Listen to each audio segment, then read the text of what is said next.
শুধুমাত্র একটি তাফসীর মাহফিল, অথচ গত এক সপ্তাহ গোটা বিশ্ব তোলপাড় হয়ে গিয়েছে। Voice of America, BBC, radio Tehran, radio German, Bangladesh TV, Bangladesh বেতার, বাংলাদেশের সমস্ত পত্রিকা, বিদেশের সমস্ত পত্রিকা, কোরআন শরীফের তাফসীর মাহফিল সারা বিশ্বের চর্চা হচ্ছে। আজ তাফসীরুল কোরআন মাহফিল চট্টগ্রাম। সুবহানাল্লাহ।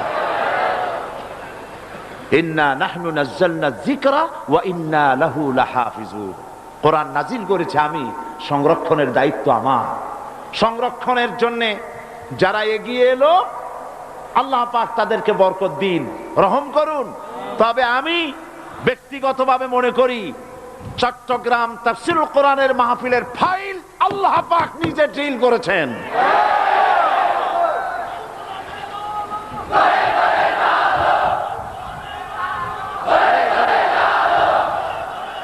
কোরআনের সাথে, কোরআনে কারীমের সাথে যারা সম্পর্ক জোড়ে, আল্লাহ তাদের ভাগ্য সুপ্রসন্ন করে দেন।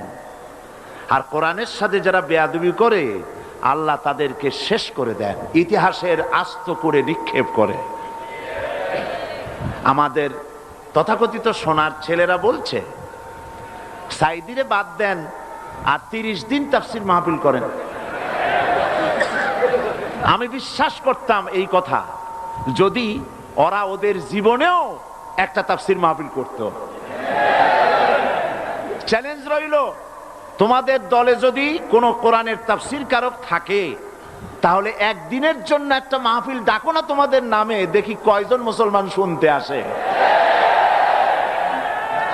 কাজী তোমাদের মতলব জনগণ বোঝে না, বোঝেন না? যাক, সে কথা, ছেলেবেলের কথায় কান দিতে নাই। বাচ্চা পোলাপান, ছোকরা পোলাপান, পিচ্চি পোলাপান দিলেন। গোটা পৃথিবীর অর্ধেকটা পৃথিবী রাষ্ট্রপতি হলেন হযরত ওমর। প্রিয় ভিউয়ার্স, ভিডিওটি ভালো লাগলে চ্যানেলটি সাবস্ক্রাইব করুন।